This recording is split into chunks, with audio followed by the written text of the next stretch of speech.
Hi, my name is Sarah Gate and I'm a digital marketing officer for Platypus Digital, and today I'm going to give you my top 5 tips for writing blogs and articles for charity websites.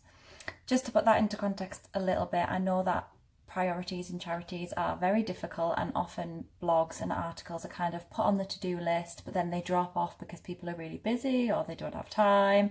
But I'm here to tell you that it's really important that you don't do that and that you make sure that you are putting out really interesting blogs and articles as much as you can. First of all, they give your current audience something new and interesting and fresh to read about your organisation. And hopefully, if they're being marketed properly, they'll also bring through new supporters who are kind of learning more about your work rather than just, seeing the general content that is on your website. They'll be able to see the most recent news and updates of the things that you're doing. And second of all, it's really important for your search engine optimization because it gives search engines an opportunity to index you again, and they see that you're regularly putting up, content that's full of keywords and is really interesting and it's being read and shared, hopefully, and that's really, really good for your search engine optimization. So it's definitely something that you should be doing regularly.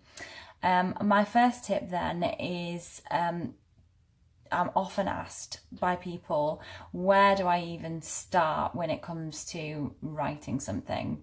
And I think this is something that a lot of people struggle with when they're asked to write an article, and it's why a lot of fundraising teams and people who maybe don't necessarily write all the time, they might be a little bit concerned about being asked to write something if you approach it in that way and you just say, can you write something for us?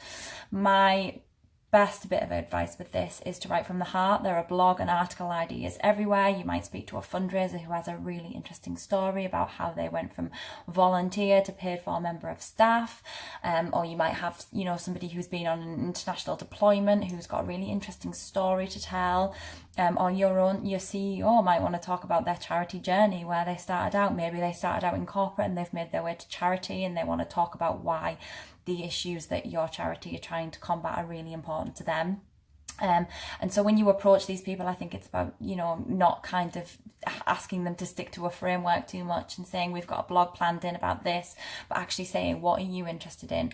What would you like to talk about? And, can you go out there and do it? And we can kind of edit it at a later date. And that's kind of leads me on to my second tip, which is to just encourage people to just sit down and to start writing. Once you've kind of got that subject, it's coming from the heart, it's something that the writer is really interested in, it should be quite easy for them to sit down and to just start writing. You can edit it later. I think too much people are kind of trying to have a structure or a beginning and a middle and an ending, and it kind of loses its heart a little bit. And it's really important that this content really comes from the heart. So I would suggest that people just sit down, start writing, just go for it, and then the editing process can kind of come into play later. My next bit of advice then would be to always remember the audience.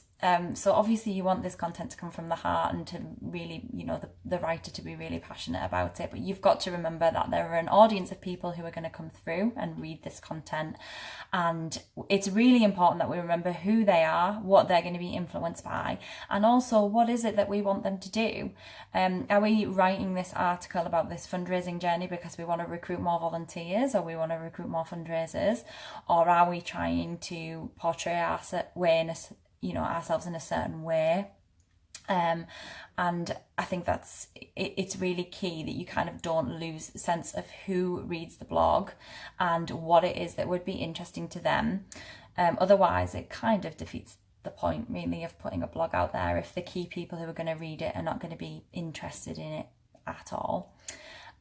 My fourth tip then is to send it everywhere. Put it out on Twitter, put it on LinkedIn, put it on your Facebook, put it out in any e-newsletters that you have. Ask your staff members to share it and send it as far and as wide as you possibly can. It's a piece of work. It's taken time to produce. As we've said earlier, it's come from someone's heart. It's probably by somebody who really cares about the cause. And it's really important that you try and get it out there as much as you can. Get it shared, push it far and wide. Again, this will bring new supporters through. It'll give your current supporters the opportunity to see that you're writing new content, and they're more likely to share it because they're interested in it. So yeah, get it out there as much as you possibly can. And then my last tip is to measure the success.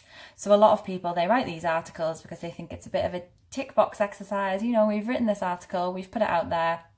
But it's really actually important that you measure the success of what it is that you're writing, because that will inform your content plan going forward. If you write about a particular case study and it goes crazy and it goes viral and, you know, it ends up all over the world, you would think that then going forward for your web content and your marketing materials and your direct mail and social media, that you'll kind of follow the successes of that, and that you'll you'll inform your content going forward for the basis of what you've seen. So it's really important that you use your Google Analytics, check how many people visited that story, check where they came from as well, because it's really important to know what is it that's working. Is it when we send it out in an email campaign it suddenly goes crazy?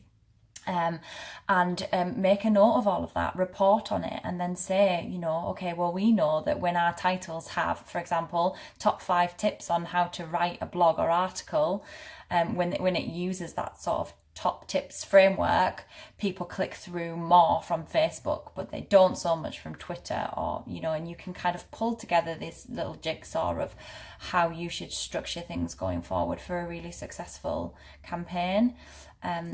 And that's about it, I think. Thank you very much for your time, and I hope you have a great time out there writing blogs and articles. Happy writing!